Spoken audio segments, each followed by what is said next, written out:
Voilà, bonjour à tous.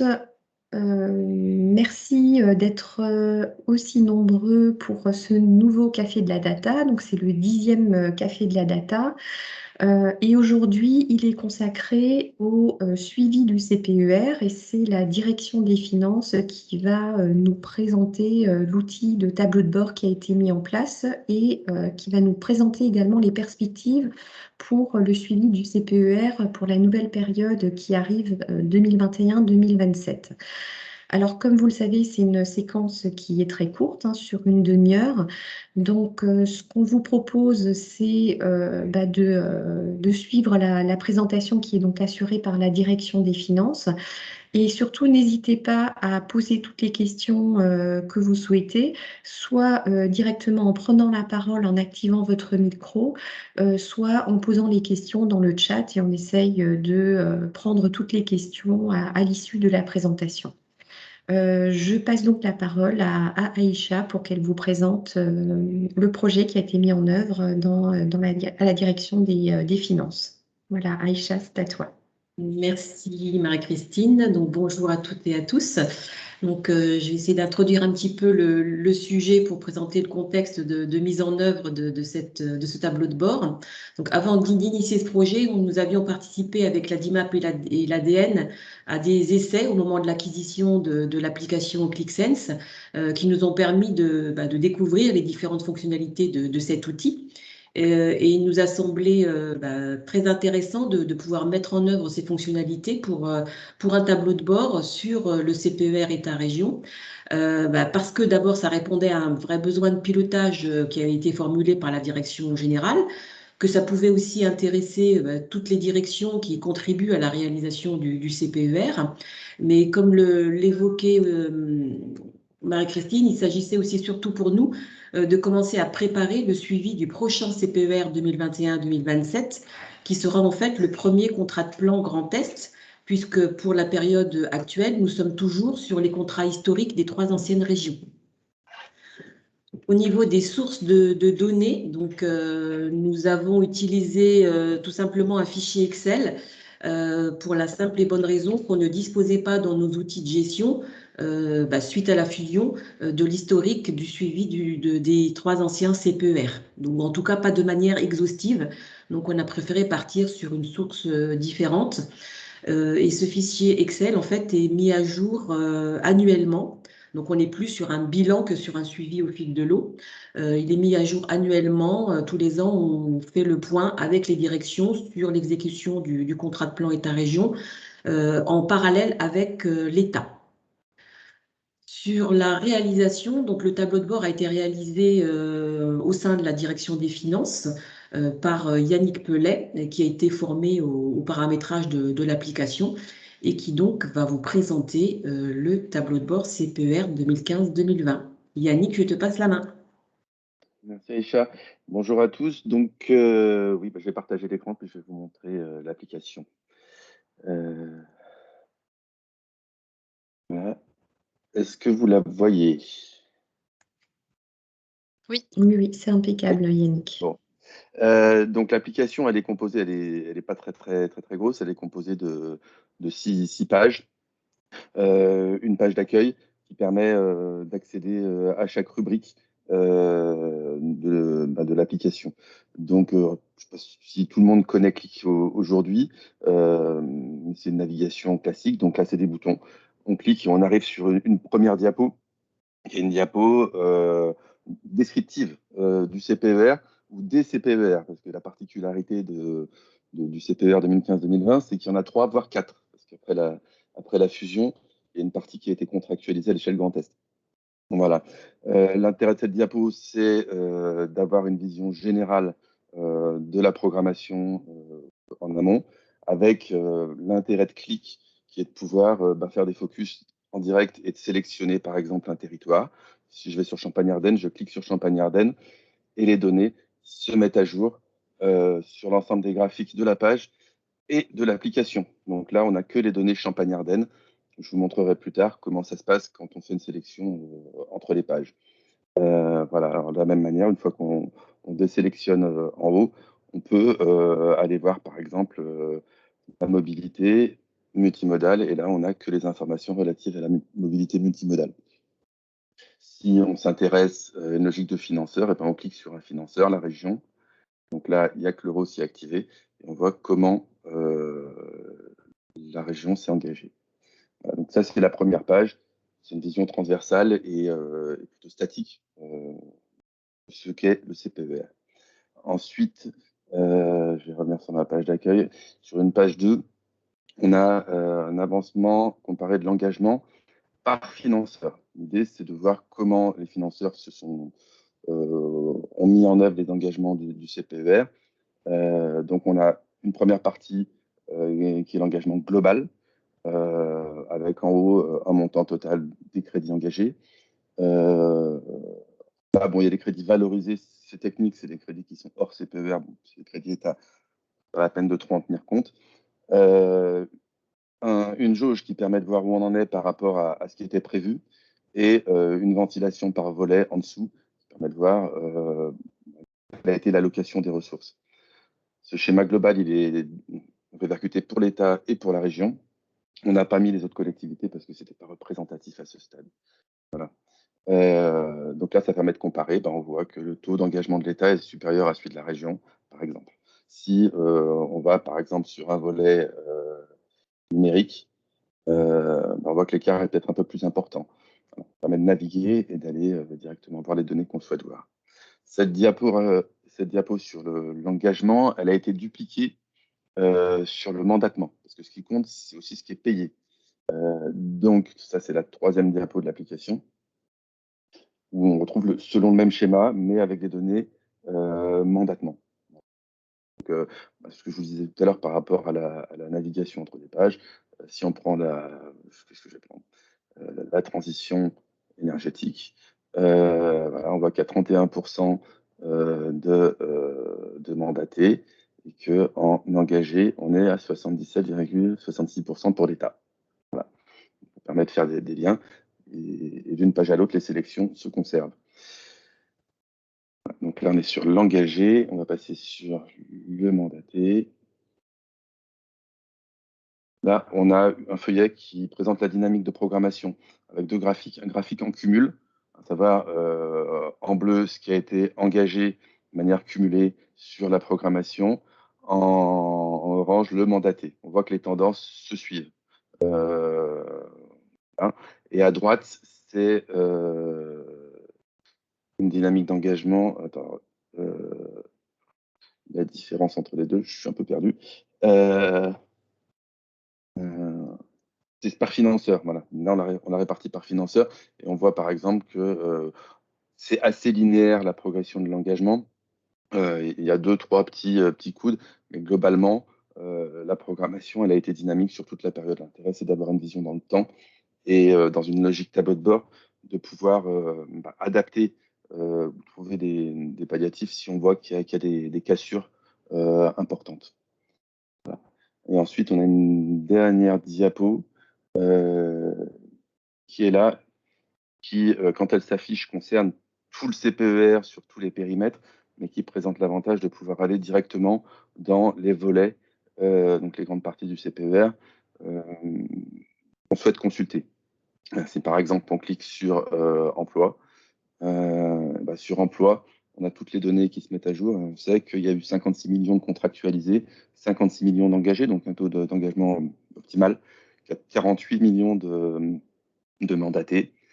Pareil, là, on est sur une réalisation optimale. On voit la répartition de la maquette par territoire sur ce volet emploi, la répartition par financeur, le rythme d'engagement et le taux d'engagement par objectif. Que chaque volet se scinde en plusieurs objectifs. Donc là, c'est l'emploi. Si on clique par exemple sur transition écologique, énergétique, donc les données se mettent à jour, c'est-à-dire on retrouve que les données de la transition écologique énergétique, et on a toutes les données. Voilà. Donc l'application, elle se résume à ces diapositives-là. Regarde la réalisation, donc c'est une réalisation qui a été faite en sortie de formation, donc c'est encore un peu, pas très très pointu. La principale difficulté pour la réalisation de ce type d'application, c'est pas tant l'outil clic qui est assez souple, c'est la donnée qui n'est pas forcément disponible. C'est-à-dire qu'en termes de CPER, non seulement il y avait 3 anciens périmètres, il y avait des données État, des données région et de l'interservice au sein de l'État, au sein de la région. Donc elle n'est pas disponible, elle n'est pas forcément accessible. Et sa qualité est compliquée à valider. Sur nos tableaux de données, on a fait beaucoup de corrections, voilà. Ça a demandé beaucoup de travail de reprise de données. Voilà. Donc c'est important, si on veut pouvoir développer des outils type tableau de bord pour faire du pilotage, de bien avoir ce souci et en amont de la mise en place des dispositifs, de savoir comment on va collecter, stocker la donnée pour pouvoir ensuite la valoriser. Voilà, alors je ne sais pas si sur l'application directement, il y a des questions particulières. Voilà. Sinon, je vais repasser la parole à Aïcha qui va vous parler de la suite de cette application. Ok. Donc, n'hésitez pas à poser les questions, soit en séance, soit ultérieurement, il n'y a pas de souci. Comme vient de l'évoquer Yannick, hein, l'enjeu, bien évidemment, c'est la source de données. Et donc, c'est un peu le focus qu'on va avoir sur la suite du projet pour travailler sur le futur CPER.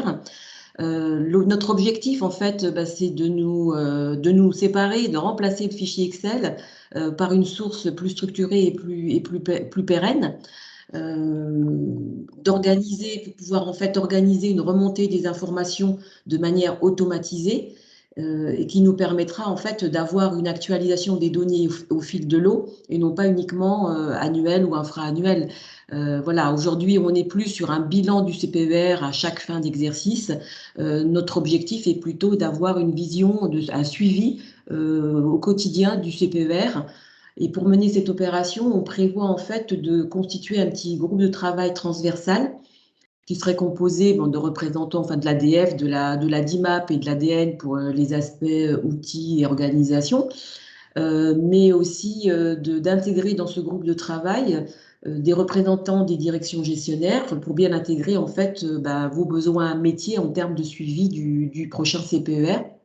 Donc on fait un peu un appel aux volontaires, hein, on profite de cette séance. Notre objectif, bien évidemment, c'est de pouvoir intégrer le fléchage du CPER dans nos applications de gestion pour permettre en fait d'arriver à cette automatisation et à cette actualisation des données au fil de l'eau. Donc voilà. Donc, grand sujet pour nous, début 2022, pour pouvoir préparer ce suivi du prochain CPER. C'est fini pour nous. Je ne sais pas si vous avez d'autres questions. N'hésitez pas à poser des questions, hein. Comme vous le voyez, c'est vraiment un projet qui est très très transversal, hein, qui va mobiliser effectivement beaucoup de directions métiers qui sont concernées par des projets inscrits au contrat de plan État-région. Et comme le disait Aïcha, en fait, les services fonctionnels DF, DN, DIMAP seront mobilisés aussi justement pour faciliter la collecte de données, garantir la qualité en fait des données et automatiser le plus possible en fait cette capacité de suivre ce CPER sur la période. Je pense que ça suscite peut-être quelques questions de la part des participants ou pas? Parce que je pense que vous êtes quelques-uns à être concernés par des projets du contrat de plan.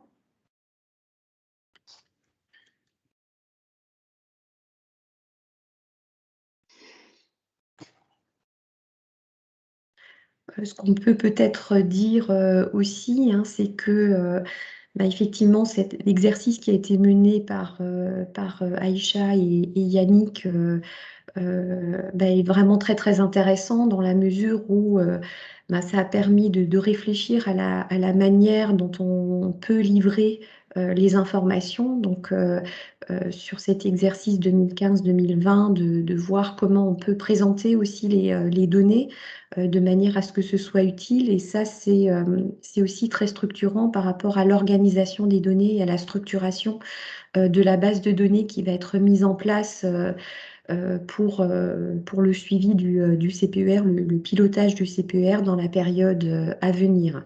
Donc, je pense que c'est vraiment un exercice qui va être très très utile pour la suite parce que ça aura permis de réfléchir vraiment à la manière dont les données doivent être collectées et structurées. Yannick, tu peux peut-être dire quelques mots sur les différentes directions et la manière dont tu as collecté l'information pour garantir en fait un niveau de qualité suffisant Oui. pour faire Alors, cette présentation. Ouais. en fait, l'information, c'est l'information qui a été demandée au service. Chaque année, Anne sollicite les services pour faire remonter des bilans annuels. Ces bilans annuels sont confrontés avec ceux de l'État. Voilà, et donc il y a une navette qui se fait entre nos services, Anne, et la même chose du côté de l'État, entre les différents services de l'État en région et la préfecture. Derrière, il y a une mise en commun et une validation des données qui se fait entre l'État et entre Anne et ses correspondants au sein de la préfecture. Et moi, je suis parti de ce tableau consolidé avec des problématiques de modalités de comptabilité entre État et région qui sont pas forcément les mêmes. Voilà. Mais le problème, c'est que comme on intervient sur un bilan et une collecte a posteriori des données, c'est jamais facile d'arriver à une fiabilité optimale. Voilà. Juste un petit mot pour dire que l'application, elle est en libre accès pour tout le monde aujourd'hui. Donc les gens qui veulent aller voir peuvent aller voir. Elle va plus bouger parce que forcément on est arrivé au terme du CPER. C'était le bilan final. Voilà. Et après, pour la suite, bien sûr qu'il y aura un travail de réflexion à avoir sur la définition de nouveaux indicateurs, de nouvelles visualisations, voilà, en fonction des besoins des différents services. Sachant que l'idée, c'est bien de passer d'une vision statique bilan à une vision pilotage suivi du programme. Donc de rendre l'application plus dynamique. Oui, alors ça, c'est vraiment l'enjeu du projet à venir. C'est effectivement d'être dans une dynamique de suivi quasiment en temps réel, hein, si c'est possible, bien sûr. Hein. Ouais. Voilà. Peut-être Et pour répondre à Amélie, parce qu'Amélie s'y est arrivée un peu en retard, juste l'application, elle est sur Click, donc elle est en libre accès. Donc simplement, il faut, si tu peux aller voir dessus, si tu as besoin, je pourrais te montrer le cas échéant. Oui, comme le disait Yannick, l'application, elle est vraiment accessible à tous.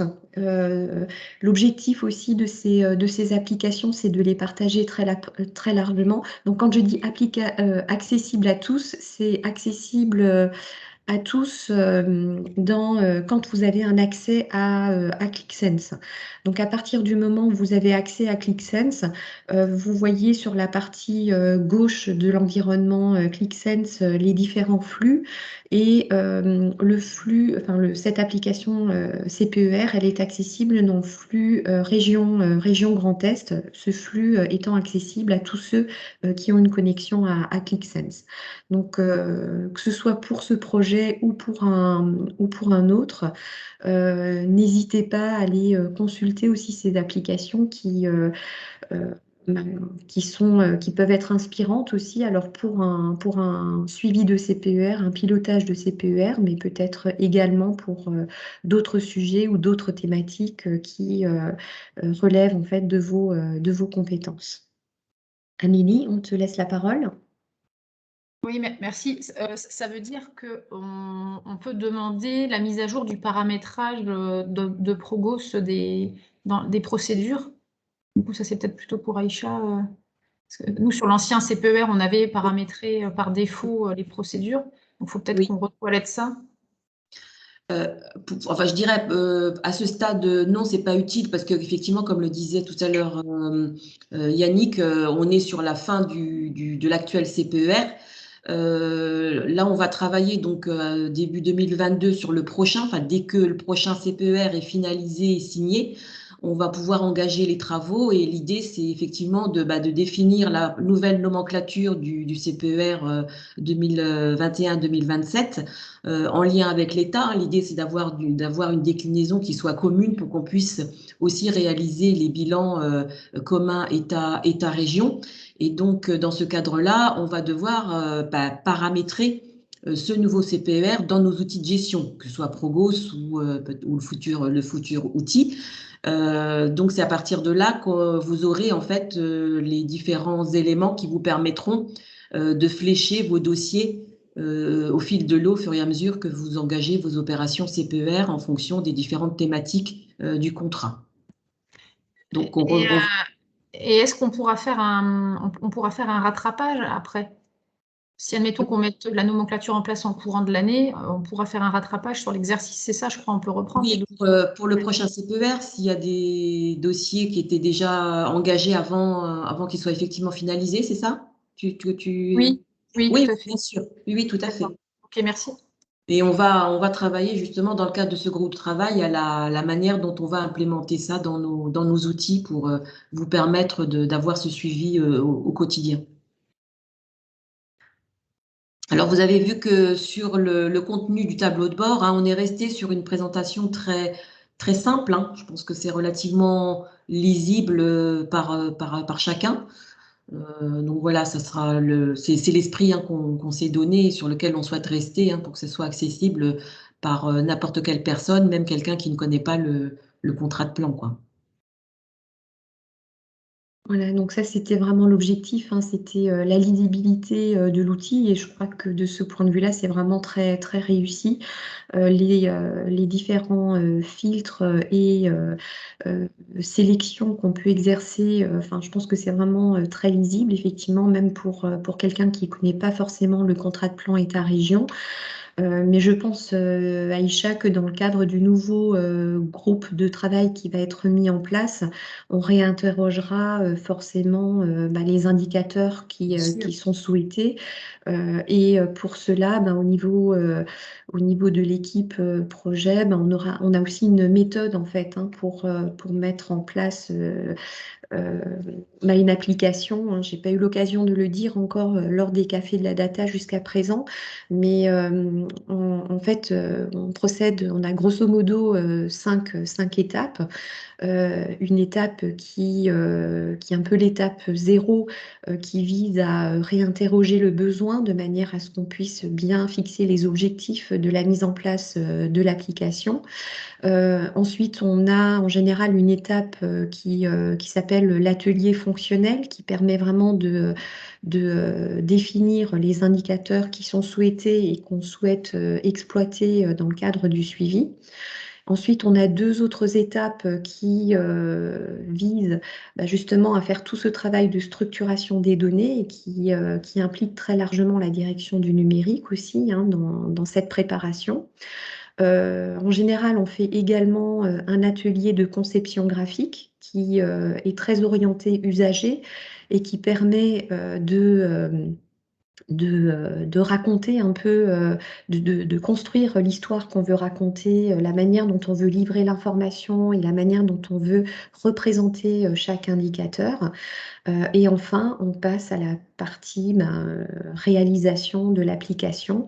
En intégrant évidemment le plus possible toute l'automatisation qui permet de garantir aussi la qualité des informations qui sont livrées.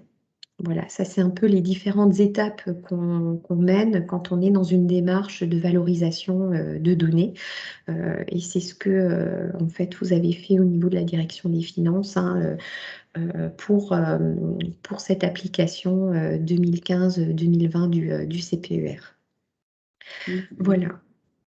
Oui, tout à fait, Marie-Christine. L'objectif, c'est pas faire du copier-coller de la présentation actuelle pour le prochain. Là, on était sur, on va dire, un exercice, mais à travers les ateliers que tu viens d'évoquer, l'idée, c'est bien de réfléchir aux besoins. Et c'est aussi pour ça que l'on souhaite intégrer dans ce groupe de travail des directions métiers pour justement tenir compte de leurs propres besoins de suivi du CPER. Ouais, tout à fait, hein, c'est exactement ça. Voilà, alors s'il n'y a pas de remarques ou de questions supplémentaires, ce que je vous propose, bah, c'est de clôturer en fait cette séquence. Ah, si, il y a encore une question. Alors, je passe la parole à Laurence. Oui, écoute, moi j'ai juste une question, c'est de savoir par rapport à l'actualisation des données. Vous disiez donc qu'il y avait une possibilité d'actualiser les données au fil de l'eau. Donc ça veut dire que Alors, c'est une Oui. application qui est connectée à nos outils Alors, de pilotage financier. Comment ça se fait? Quelles sont les modalités de mise en œuvre? Vous avez alors, des éléments par rapport à ça? l'idée, Pour en qu'on fait, comprenne mieux, hein, l'idée, en fait, c'est d'intégrer en fait le fléchage du CPER dans nos outils de gestion. Donc, si je prends le cas de figure de l'application Progos pour gérer les subventions de la collectivité, l'idée, c'est que à chaque subvention attribuée, on puisse, si elle relève du CPER, pouvoir la flécher, la flaguer en fait dans l'outil en disant ce dossier-là il contribue au volet, je sais pas, numérique du contrat de plan État-région. Et donc, on va le flécher dans l'outil de gestion et charge, nous, côté technique avec l'ADN, de monter le système d'exploitation de cette information-là en extrayant en fait justement tous les dossiers qui ont été fléchés CPER dans tel outil ou tel outil de gestion. Voilà. OK. Je sais pas si c'est suffisamment clair ce que j'ai Oui, oui, dit. oui. En fait, il y a une connexion entre vos outils de gestion et cette application quoi, à mettre C'est en ça, place, tout à quoi. fait. Il va y D'accord. avoir effectivement que de la même manière que cet outil-là, ce qu'on vous a présenté ce matin, est connecté à un fichier Excel pour exploiter les informations du fichier Excel. Là, on va en fait la connecter à nos applications de gestion qui devront contenir l'information nécessaire. D'accord. Voilà. Merci. D'où l'importance en fait de bien taguer en fait les projets au moment de l'instruction en fait, hein. C'est sûr qu'on pourra restituer en fait les informations relatives au CPER à condition effectivement qu'au moment de l'instruction les informations soient bien indiquées de manière à pouvoir faire remonter tout ce qui concerne le CPER. Donc c'est vrai qu'il y a vraiment un enjeu autour de la saisie des informations et pour pouvoir restituer quelque chose de qualité qui soit fiable en termes de restitution. En fait, l'enjeu, il est surtout là, en fait, hein. Tout à fait, il est là et avec un double intérêt, un double gain, je dirais, le fait d'automatiser et d'avoir cette vision au fil de l'eau et bien évidemment de supprimer le travail, le double travail hein, qui est fait aujourd'hui puisqu'on redemande aux directions une fois par an de nous redonner les informations. Là, dès lors qu'on aura l'information à la source au moment où vous instruisez vos dossiers, le travail de consolidation se fera tout seul, il n'y aura pas besoin de retravailler l'information a posteriori, quoi. Donc aussi gain de temps pour tous. Voilà, exactement, ouais. Voilà, donc voilà un beau projet ambitieux, mais qui nécessitera effectivement l'investissement au moment de l'instruction de la part de tous ceux qui sont concernés par le contrat de plan État-région. Ouais. Voilà. Alors, s'il n'y a pas d'autres questions, je vous propose de clore cette séquence. Nous nous retrouverons au mois de décembre, le 10 décembre, pour le 11e Café de la Data. Donc, c'est un vendredi matin à 9 h comme d'habitude. Et le thème qui est pressenti pour le mois de décembre, c'est le thème de l'eau. Puisqu'en fait, on est en train de travailler en fait sur une application cartographique dynamique qui vise en fait à établir tous les éléments de stratégie pour une meilleure gestion de l'eau dans le Grand Est. Voilà, donc je vous donne rendez-vous le 10 décembre pour le prochain Café de la Data. Et sinon, n'oubliez pas, on organise en fait les rencontres régionales de la donnée le 16 novembre à Metz. Abida. C'est une rencontre qui aura lieu toute la journée, qui se fera en présentiel. Donc, ce ne sera pas possible d'y participer à distance. Mais si vous êtes intéressé par les enjeux de la data, n'hésitez pas à y participer. Il y aura des conférenciers, des tables rondes et surtout la présentation du partenariat Data Grand Est, qui est la suite en fait de la dynamique Géo Grand Est. Voilà, merci à tous, bonne journée et à très bientôt. Au revoir. Merci. Bonne journée. Au Au revoir. revoir. Merci, Au au revoir. revoir.